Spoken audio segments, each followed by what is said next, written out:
Lord, you know my flaw. You see the unseen one, every impure thought. Yet I have hope in it all, for you reach beyond the fray, and give mercy and give grace.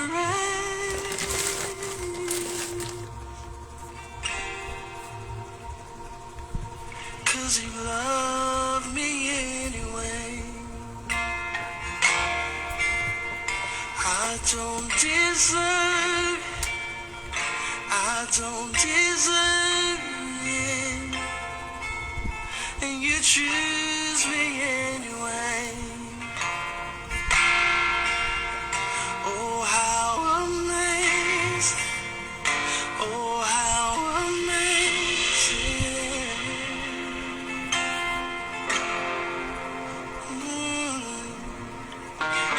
You took my ashes and gave me beauty instead. Breathe life into parts of me I thought would never live again. I cannot help but adore you. You gave your life for me while I was still insane. I turned back on you, Lord, you took me back in. How can I ever repay you? All praise be to your name, 'cause you took away every stain.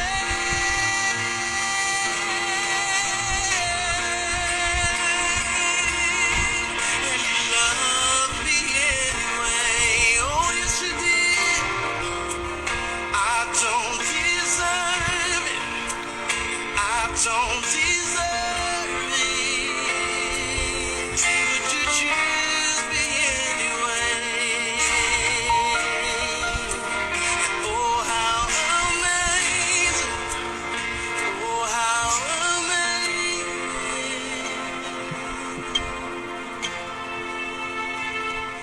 There is no greater love. There is no greater love than yours. Greater love than yours. There is no greater love. There is no greater love.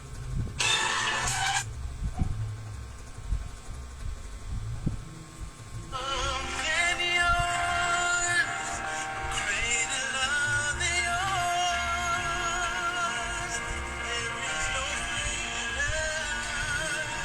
There is no greater love than yours.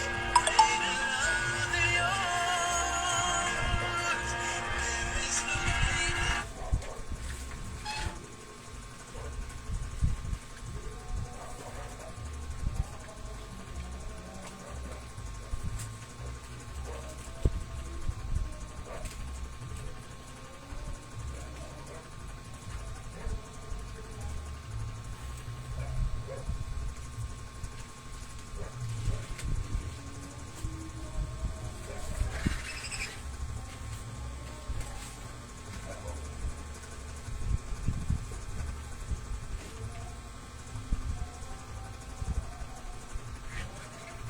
Yan, so hallelujah, praise the Lord mga kapatid. Isang pinagpalang gabi po sa atin pong lahat at tunay na napakabuti po ng atin pong Panginoon para sa panibagong gabi po na atin pong pagbubulay-bulayan ng kanya pong mga salita. Una po sa lahat, welcome po sa atin pong night exhortation at ipagpaumanhin nyo po kung medyo na late po tayo. Talagang we are trying very best mga kapatid na makatugon po sa tawag ng atin pong Panginoon Panginoon. Sabi nga po nila, hallelujah, ang salita naman po ni Lord ay hindi po napapanis. It is new every morning and even in the evening, mga kapatid. Kaya naman I believe na sa gabi pong ito ay handa na po tayo na marinig po ang panibagong kalakasan na inihanda po sa atin ng atin pong Panginoon. And as we begin ay palakpakan po natin ang pangalan ng ating pong Panginoon. And let's start praising, hallelujah, the name of Jesus, for He is great, mga kapatid, hallelujah. His presence is everywhere. Ito po ay mabangong samyo na atin pong patuloy, hallelujah, na makukuha araw-araw, hallelujah. Ito po ay walang hanggan at tunay na ang kanyang presensya ay hindi nagmamaliw. We worship you, Jesus. We glorify you, Jesus. Karapat dapat kang purihin, karapat dapat kang sambahin, at karapat dapat na dakilain ang iyo pong pangalan. Panginoon, maraming salamat sa panibagong araw ng amin pong mga buhay at kalakasan. Salamat sa pag-iingat, salamat sa iyo pong love, salamat sa iyong guidance, salamat sa iyo pong provision, salamat sa pagkat once again ay muli po kaming nagkatipon virtually upang pagbulay-bulay ng iyong salita para magpalakasan, Panginoon. Dalangin po namin na anuman pong mensahe ang iyo pong ihahayag ay maging pagpapala, maging handog, maging kalakasan ng bawat isa na makaririnig nito. Linisin mo ang amin pong mga puso, ang amin pong mga isipan, pakabanalin ito upang nang sa ganon ay mas lalo po naming namnamin, mas lalo po naming hallelujah, mas lalo naming maintindihan ang lalim ng iyo pong mga salita. Ganon din po, napunasan mong akin pong mga labi upang ang bawat lalabas din naman rito ay maging kalakasan at pagpapala sa lahat po ng makaririnig. Muli kang magturo, muli kang magpaalala, muli kang magbigay, hallelujah, ng panibagong perspektibo na amin pong pakaiingatan sa gabing ito. We give you once again the highest glory and honor in Jesus' name. Amen. Yan. So, muli ay isang pinagpalang gabi po sa atin pong lahat, mga kapatid. And so, wala pong pagtatagal, if you have your Bible with you, ay makipagbukas po kayo sa akin, sa atin pong key verse, ang 1 John, chapter 2, verse 29, mga kapatid. Ang sabi po dito sa wikang English, if ye know that he is righteous, ye know that everyone that doeth righteousness is born of him. Ang sabi po, kung nalalaman ninyong siya'y matuwid, nalalaman naman ninyo na ang bawat gumagawa ng katuwiran ay pinanganak niya. Basahin na rin nga natin, mga kapatid, ang verse 24 to 28 para po alam po natin yung context. Ang sabi po, tungkol sa inyo ay manahan sa inyo ang inyong narinig, buhat ng pasimula. Kung manahan sa inyo yaong buhat ng pasimula ay inyong narinig, kayo naman ay mananahan sa anak at sa ama. At ito ang pangakong kanyang ipinangako sa atin, ang buhay na walang hanggan. Isinulat ko sa inyo ang mga bagay na ito tungkol sa mga may ibig na magligaw sa inyo.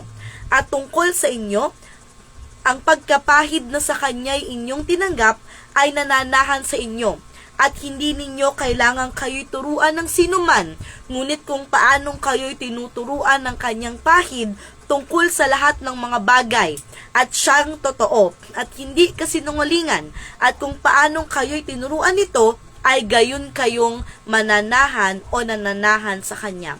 Verse 28, at ngayon, mumunti kong mga anak, manahan kayo sa kanya, upang kung siya'y mahayag ay magkaroon kayo ng pagkakatiwala at huwag tayong mga pahiya sa harapan niya sa kanyang pagparito. At sa gabing ito, mga kapatid, allow me to exhort to you on a subject that says, and while we are waiting. Hallelujah. Type nga po natin sa atin pong comment section ang atin pong title na exhortation ngayong gabi, and while we are waiting. O sa wikang Tagalog, habang tayo ay naghihintay. Alam ko, mga kapatid, na lahat po tayo ay nakaranas na maghintay sa isang partikular na bagay. Hallelujah. And I believe na isa po ito sa mga bagay or virtue na tinuturo po sa atin ng atin pong Panginoon. And lately mga kapatid, ito po ang isang bagay na ipinaintindi rin po sa akin ng atin pong Panginoon. Hallelujah. I know that in our life mga kapatid, we all experience waiting in something. Naranasan na po nating lahat na maghintay para po sa isang bagay. Iba-iba man mga kapatid ang atin pong mga hinihintay, iba-iba man ang atin pong mga nilulook forward, iba-iba man ang aspeto, antas, hallelujah, o tatag ng mga bagay na atin pong hinihintay, ay isa lamang po ang common denominator sa atin pong lahat, at yun po ay ang katotohanan na tayo pong lahat ay naghihintay. Hallelujah. Hallelujah. Some of us maybe are waiting for the success. Some of us are waiting for healing. Some of us are waiting for breakthroughs, mga kapatid. Some may be waiting for the true love.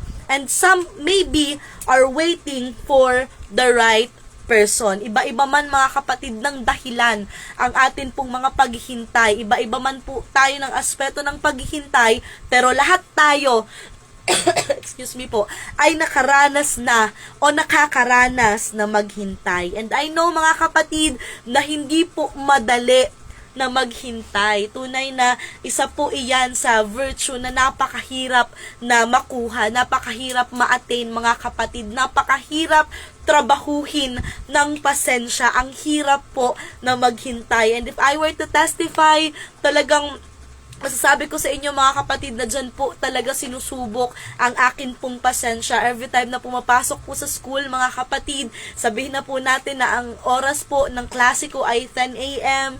So 8 a.m. pa lang ay mag-aabang na po ng sasakyan, mag-aabang na ng van, bus or jeep mga kapatid. Mapalad na kapag naabutan ko po yung van na ako na lang yung hinihintay or isa na lang po yung hinihintay, then aalis na. Pero hindi laging ganun mga kapatid. There were countless time na aalis po ako ng 8 a.m., maghihintay po ng sakayan, and after po nun mga kapatid, magpupuno pa po yung sasakyan hanggang sa makaalis po ang sasakyan ng 9 a.m., mag-travel mga kapatid or bumiyahe ng almost 1 hour bago pa po makarating sa school.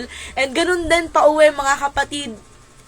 Talagang doon po nasusubok ang akin pong pasensya. And lately, mas lalo pa pong sinubok ng atin pong Panginoon ang tatag ng akin pong pasensya. Akala ko mga kapatid, sa 4 na taon, talagang nandoon na nasubok na po yung akin pong patience. Pero nitong mga nakaraang araw sa paghihintay mga kapatid ng signatories, ng update and revision, bago po ma-hardbound ang amin pong thesis, ay talagang masasabi ko po na mahigpit, hallelujah, na paghihintay ang ibinigay at ipinaranas po sa akin ng atin pong Panginoon. At gaya nga po ng nasabi ko, patience or waiting has never and will never be easy para po sa atin. And I know na habang hinihintay po natin ang pagdating ng mga bagay na atin pong inaasam-asam, ay naiinip po tayo. Marahil mga kapatid, sa atin pong pagkainip ay inaabala po natin ang atin pong mga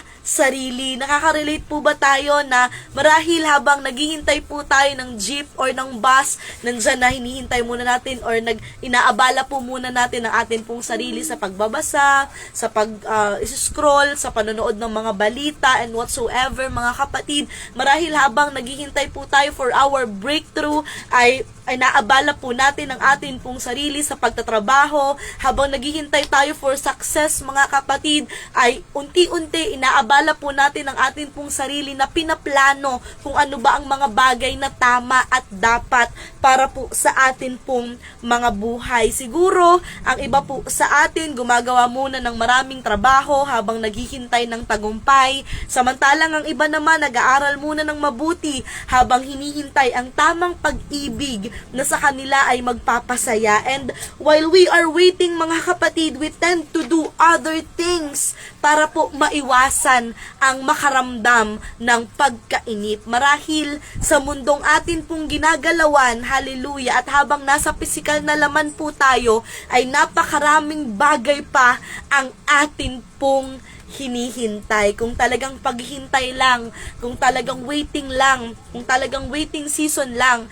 ang atin pong pag-uusapan, ay hindi po siguro matatapos. Hallelujah tayo sa pag-uusap o sa pagkukwentuhan sa dami at sa haba po ng mga bagay na atin pong inaasam-asam. And nature na po nating mga tao na habang nabubuhay po tayo, habang nakatindig po tayo sa sanlibutang ito, ay hindi rin po natatapos ang atin pong mga pangarap, hindi po nauubos ang mga bagay na atin pong inaasam-asam. Ngunit bilang isang Kristiyano mga kapatid, at ayon po sa katayuan ng atin pong mga espiritu, alam ko po na ang pinakahihintay po nating lahat ay ang pagbabalik po ng atin pong Panginoon. Spiritually speaking, if there is one thing that we are anticipating mga kapatid, or we are excited, hallelujah, it is all about the coming back of our Jesus Christ. Wala pong iba tayong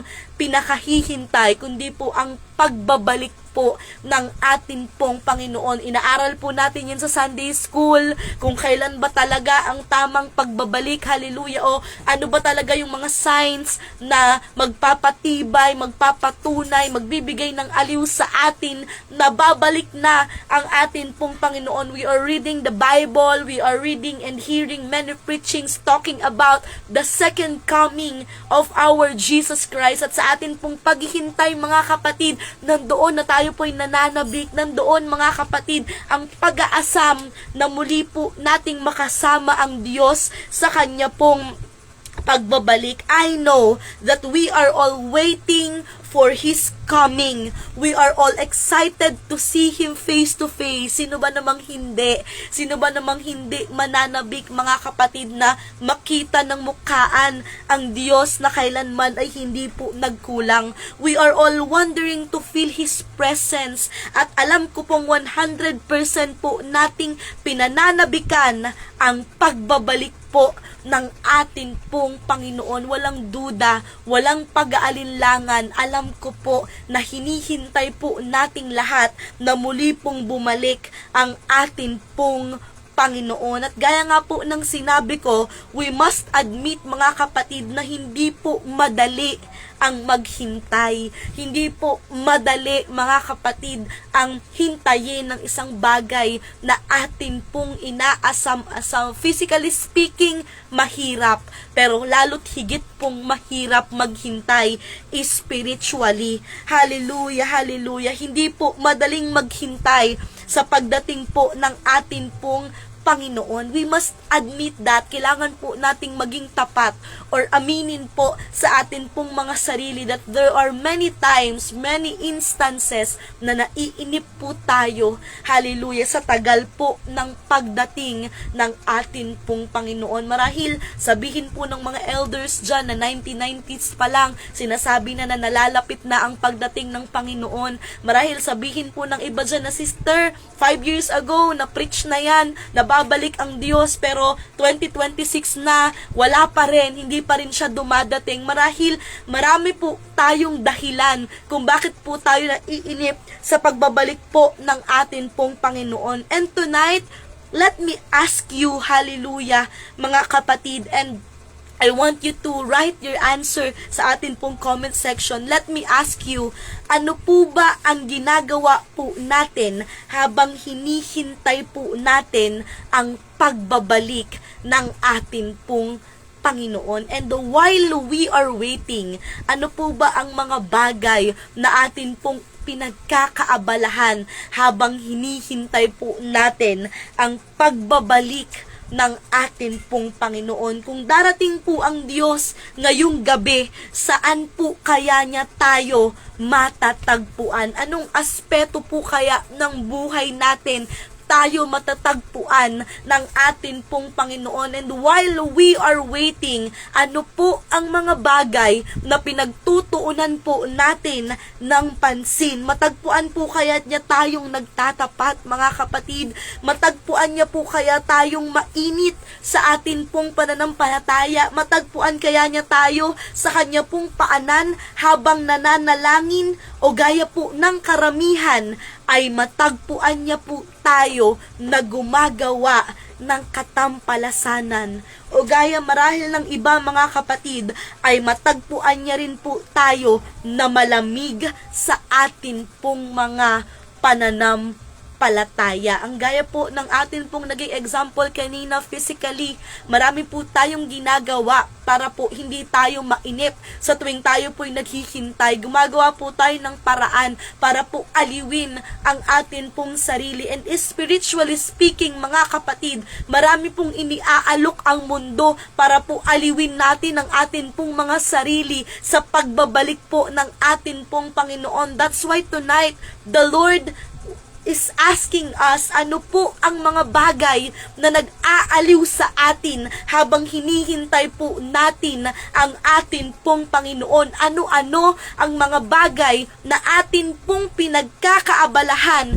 habang hinihintay po natin ang pagbabalik ng atin pong Panginoon? Gaya rin ba ng iba na tayo po ay matatagpuan niya na gumagawa ng maraming kalikuan, hallelujah, na hindi po sumusunod sa kanya pong mga salita. If God, hallelujah, will come back tonight, right here, right this moment, mga kapatid, anong klase po kaya ng pag-aaliw ang atin pong ginagawa? Tayo po kaya ay matagpuan niya, hallelujah, na nag-uumapaw ang atin pong mga banal na espiritu, o gaya po ng karamihan ay matagpuan po niya tayo na nanlalamig ang atin pong mga puso. Basahin po natin ang Matthew chapter 7 verse 13, mga kapatid. Sabi po niya dito sa wikang Tagalog, kayo'y magsipasok sa makipot na pintuan sapagkat maluwang ang pintuan at malapad ang daang patungo sa pagkapahamak at marami ang dooy nagsisipasok. Hallelujah, hallelujah. Marami daw po, mga kapatid, bagay, maluwag daw po ang pintuan patungo daw po sa kalayawan. At ang sabi po ng Bible, sad to say, marami daw po ang doon ay nagsisipasok. Kaya pinapaalalahanan po tayo ng atin pong Panginoon na pumasok po tayo sa makipot na daanan, sa daan kung saan walang kalikuan, sa daan kung saan may kabanalan, at higit po sa lahat, sa mga daan kung saan po natin siya matatagpuan. The Lord, mga kapatid, hindi po nagkukulang ang Diyos ng pagpapaalala po sa atin. Marahil 5 years ago, 10 years ago, narinig na po natin na babalik ang Diyos. Narinig po natin na kukunin niya ang kanya pong mga hirang, at hindi po pinag-uusapan ang katapatan ng atin pong Panginoon. Hindi po dapat tupiko, hallelujah, kung bakit matagal bumalik ang Diyos. Ang dapat po nating pinagtutuunan, mga kapatid, ng pansin ay kung ano po ang ginagawa natin sa loob ng mga araw na tayo po ay naghihintay. Kung narinig na po natin ang pangangaral ng kanya pong pagbabalik 5 years ago, then ano na po ang ginagawa po natin ngayon? Kung narinig na po natin ang pangangaral ng kanya pong pagbabalik 10 years ago, then ano na po ang ginagawa po natin habang tayo po ay naghihintay? The Lord, hallelujah, is telling us, mga kapatid, na malapad po ang daan, malapad po ang pintuan patungo po sa kalayawan. And the Bible speaks the truth. Marami po ang doon ay nagsisipasok. Kaya naman dapat po nating trabahuhin, dapat po nating mas hanapin po ang lugar kung saan matatagpuan po tayo ng Diyos na nagtatapat po sa Kanya. And let me tell you once more that we are living to the very last days. We are living, mga kapatid, sa mga padulong pahina po ng Biblia. Kung sinabi na po ng mga mangangaral 10 years ago na malapit na po ang Diyos, then mas malapit na po siyang bumalik sa panahon po natin ngayon. Naririyan na, mga kapatid, ang samot-saring mga signs, hallelujah, ng pagbabalik ng atin pong Panginoon. We must be ready because our groom is coming, at babalik po siya doon sa mga handa na at hindi po doon sa mga maghahanda pa lamang. And while we are waiting, mga kapatid, let's continue to ignite the fire inside of our heart. Lagi po tayong magkaroon ng daily check sa atin pong mga sarili. Marahil sa labas, okay tayo, mga kapatid. Marahil sa labas, nag-aapoy po tayo. Pero kamusta naman po tayo sa loob, mga kapatid? Kamusta po ang atin pong mga puso? Baka naman hindi na lumalagablab ang apoy, mga kapatid. Baka naman unti-unti nang nahuhupyak, mga kapatid, unti-unti nang namamatay ang apoy sa atin pong mga puso. While we are waiting, aliwin po natin ang atin pong mga sarili sa pananalangin. Aliwin po natin ang atin pong mga sarili sa pagpapaumnamapaw ng atin pong mga ilawan. While we are waiting, let's continue to preach the word of God. Let's speak about the gospel. Let's speak about one baptism in Jesus' name. Let's preach the word of God and tell people that He is coming. Habang tayo'y naghihintay, mga kapatid, hindi tayo naghihintay ng nagpapakuya-kuyakoy. Habang tayo'y naghihintay, hindi po dapat relax ang atin pong mga spiritual, hallelujah, na kapasidad. Bagkus habang tayo po'y naghihintay, nandyan po ang pagtatangis ng atin pong mga espiritu na ipahayag pa ang salita ng atin pong Panginoon. Dapat sa paglipas ng panahon, mga kapatid, sa pagdami po ng mga signs ng kanya pong pagbabalik, nandyan po na dapat na nag-uumapaw, mas higit pong nag-uumapaw ang atin pong mga kagustuhan para po maipahayag ang salita ng atin pong Panginoon. Kasi many times, mga kapatid, baliktad po ang nagiging epekto sa maraming mga Kristiyano. Imbis po na sila po, mga kapatid, ay mag-init dahil po sa pagbabalik ng atin pong Panginoon, mas lalo po silang nagpapakuya-kuyakoy, mas lalo sila, mga kapatid, na relax knowing na babalik po ang Diyos.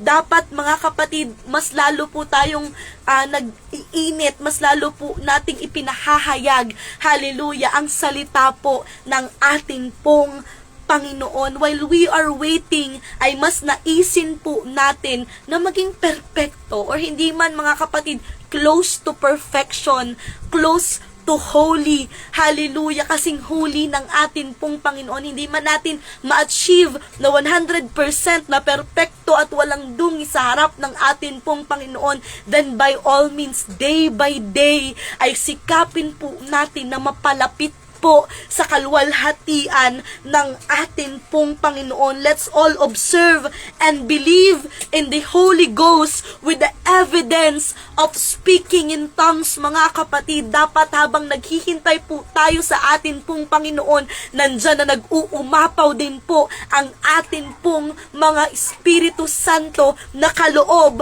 ng atin pong Panginoon. While we are waiting, let's all enrich, hallelujah, our spiritual being sa harapan ng atin pong Panginoon, sapagkat gaya nga po ng atin pong sinabi, hallelujah, darating po ang Diyos doon sa mga taong handa na, hindi sa mga tao na maghahanda pa lamang. Darating po ang Diyos doon sa mga taong nag-uumapaw, hindi po doon sa mga taong magpupuno pa lang. Darating po ang Diyos, mga kapatid, doon po sa mga tao na mayroon na pong langis ang ilawan, hindi doon sa mag-iimpok pa lamang. Kaya habang nag-iintay tayo, mga kapatid, siguraduhin po natin nag-uumapaw, siguraduhin po natin na hindi mauubos ang atin pong mga napakalangis sa pananampalataya sa atin pong Panginoon. Basahin po natin ang Proverbs chapter 16 verse 32 mga kapatid. Sabi po dito, siyang makupad sa pagkagalit ay maigi kaysa makapangyarihan, at siyang nagpupuno sa kanyang diwa ay maigi kaysa sumasakop ng isang bayan. He that is slow to anger is better than the mighty, and he that ruleth his spirit, hallelujah, than he that taken a city.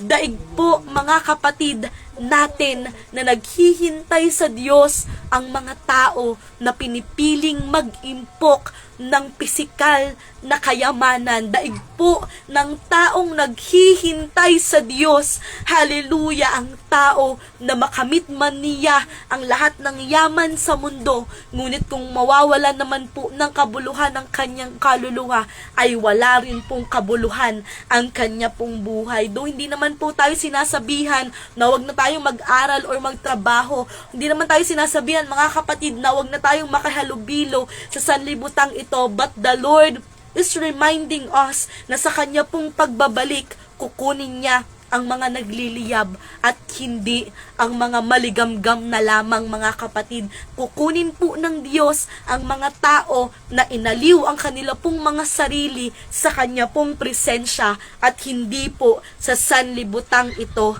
Mga kapatid, nalalapit na po ang pagbabalik ng atin pong Panginoon. Nalalapit na po ang pagkuha niya sa kanyang mga hirang. Hallelujah! At kung nais po natin ang buhay na walang hanggan, then we must stay and keep our fire burning. And I am telling you na wala na pong mas sasaya pa, wala na pong mas gaganda pa kaysa sa presensya ng atin pong Panginoon. Wala na pong magandang bagay pa na makakapantay po sa kingdom ng atin pong Panginoon. Kung kaya naman ang panatilihin po nating maningas ang atin pong mga ilawan, mostly po doon po sa mga huling araw. Itapat man mga kapatid ang 7 wonders ng mundong ito. Ipakita man ang pinakamagandang ginto o pinakamagandang mansyon na mayroon po sa mundong ito, ay wala pong makatatalo sa mansyon, hallelujah, na inihahanda po ng ating pong Panginoon. And kung gusto po natin na maging maningas ang atin pong mga pananampalataya, then we must all eliminate the distractions mga kapatid. We must all eliminate, hallelujah, those things na nakaka-distract po sa atin para po makapag-focus po tayo sa atin pong Panginoon. Social media, the love of money, mga kapatid, politics, they are all distraction, hallelujah, sa paglilingkod po natin sa atin pong Panginoon. Maganda na mag-engage mga kapatid, okay po na alam po natin ang mga bagay na yan, pero kung sobra naman ay magiging distraction po siya sa atin pong paglilingkod para po sa atin pong Panginoon. We must eliminate, hallelujah, those things na maari pong maging kaagaw po ng Diyos sa atin pong mga kaluluwa. Dapat mas lalo po tayong nagbabantay ngayon, mas lalo po tayong nagniningas ngayon, at mas lalo po nating pinag-iinit ang atin pong pananampalataya sa mga panahon kagaya po nito. Basahin po natin ang Amos chapter 8 verse 11. Ang sabi po dito mga kapatid, narito, ang mga araw ay dumarating, sabi ng Panginoong Diyos, na ako'y magpapasapit ng kagutom sa lupain, hindi kagutom sa tinapay o kauhawan man dahil sa tubig, kundi sa pagkarinig ng mga salita ng Panginoon. Ano pong sabi ng verse 12? At sila'y magsisilaboy sa dagat, at mula sa hilagaan hanggang sa silanganan, sila'y magsisitakbo ng paruot parito upang hanapin ng salita ng Panginoon at hindi masusumpungan. Darating po ang panahon na wala na pong exhortation, wala na pong devotion. Darating po ang panahon na wala pong Sunday school, wala pong preaching, wala pong Bible, mga kapatid. Darating po ang panahon, mga kapatid, na magkakaroon po ng tagutom at tag-uhaw sa salita ng atin pong Panginoon. Kaya't hanggat naririto pa, mga kapatid, eat all you can pa, naka-buffet pa po ang Word of God, then by all means, let's grab the opportunity to read and to eat, hallelujah, spiritually ng salita ng atin pong Panginoon. Can you imagine a day without the Word of God? Can you imagine a Sunday, mga kapatid, na bawal sumimba? Can you imagine a night na bawal manood ng mga exhortation or morning devotion, mga kapatid? Can you imagine a world without the Word of God? Marahil ay magiging madilim, marahil magiging nakakalungkot at nakakabagabag, sapagkat alam po natin na ang salita ng Diyos ay ang siyang buhay, ang siyang tubig ng atin pong mga espiritu. Imagine kapag dumating na po ang ganitong mga araw, ang lahat po ay manghihina, hindi dahil sa gutom tayo physically, but because we are starving, mga kapatid, spiritually. And God encouraging us right now to stay united, and let's all bind ourselves with the power of the Holy Ghost, mga kapatid. Let's build our strong communication with the Lord. Mas higpitan daw po natin ang atin pong hawak sa Kanya pong mga kamay, sapagkat wala na pong mas nakakatakot pang bagay kundi ang mahulog po sa kamay ng atin pong Panginoon. Kung mayroon man, mga kapatid, isang bagay na dapat po tayong katakutan, yun po ay ang mahulog tayo sa kamay ng atin pong Panginoon. Yun po ay ang madeceive po tayo ng kaaway. Yun po, mga kapatid, ay mawalan po ng kabuluhan ang atin pong mga pananampalataya. Yun, mga kapatid, ay ang sabihin ng Diyos na hindi niya po tayo nakikilala. The saddest part, hallelujah, or the anguish part of a Christian life, mga kapatid, ay ang hindi po ang pagkamatay sa mundong ito. Yun po ay ang pagkamatay, ngunit hindi po tayo kilalanin ng atin pong Panginoon. That is the saddest part na maaari pong maramdaman at sapitin natin bilang isang Kristiyano. Kaya naman, habang alam na po natin kung ano ang tama, nabautismuhan na tayo ng Espiritu, nabautismuhan na po tayo sa tubig, mga kapatid, naging isang lehitimong anak na po tayo ng atin pong Panginoon, then by all means ay wag po nating sayangin ang oportunidad na ibinigay po sa atin ng atin pong Panginoon. Hallelujah! Higpitan po ang hawak sa Kanyang mga kamay, and while we are waiting, may we find the strength, courage, and peace with the presence of the Lord. Nawa habang tayo po'y naghihintay, mga kapatid, ay matagpuan po natin ang lakas, matagpuan po natin ang kapayapaan, matagpuan natin, mga kapatid, ang buong pusong kagalakan sa presensya ng atin pong Panginoon. And while we are waiting, may we all stay ignited in the place where He lives. Habang naghihintay tayo, mga kapatid, huwag tayong pakuya-kuyakoy. Habang naghihintay po tayo sa pagbabalik ng atin pong Panginoon, ay aliwin po natin ang atin pong mga sarili sa Kanya pong presensya. At bilang pagtatapos, basahin po natin ang Revelations chapter 22 verse 4 to 5. Sabi po niya dito, at makikita nila ang Kanyang muka, at ang Kanyang pangalan ay sa kanilang mga noo, at hindi na magkakaroon pa ng gabi, at sila'y hindi mangangailangan ng liwanag ng ilawan, ni ng liwanag man ng araw, sapagkat liliwanagan sila ng Panginoong Diyos, at sila'y maghahari magpakailanman. Wow! And there shall be no light there, and they need no candle, neither light of the sun, for the Lord God giveth them light, and they shall reign forever and ever.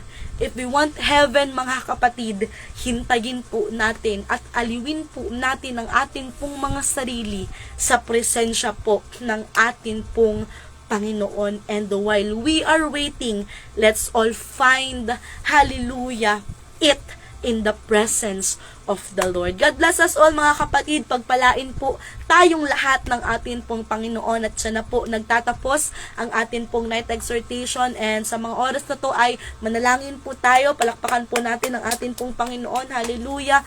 Once again, Lord, maraming salamat sa pagkabasa ng iyo pong mga salita. Salamat sa pagpapalakas sa amin. Salamat sa pag-iingat sa amin. Salamat sa reminder, O Diyos, tunay na hindi ka nagkukulang at kailanman ay hindi ka nagpapabaya. I pray na patuloy mo kaming palakasin, patuloy mong ibigay sa amin ang katalinuhan upang mas maunawaan po namin ang iyo pong mga salita. Patuloy mo kaming yakapin, patuloy mo kaming gabayan, patuloy, Panginoon, na maghari ang iyo pong pangalan sa amin pong mga buhay. I pray sa gabing ito, O Diyos, ay mahanap po namin ang kapayapaan sa iyo pong presensya. Yakapin mo kami, O Diyos, at muli mong iparamdam sa amin ang init ng iyo pong presensya, sapagkat tunay na ikaw ang aming kapahingahan.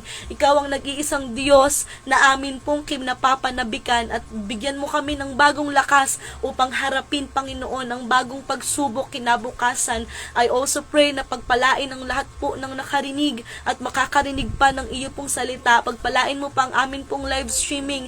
Pagpalain mo ang Akbalayan Church, O God, upang mas marami pa rin pong tao ang makaalam, mas marami pa rin pong tao ang muling mabautismuhan sa iyo pong pangalan, at pagsumikapan namin, O Diyos, na maghintay ng mayroon pong kagalakan. Patuloy kang maghari sa amin pong mga buhay. Ikaw pong amin pong pinasasalamatan. Itinataas ka namin sa pangalan ni Jesus.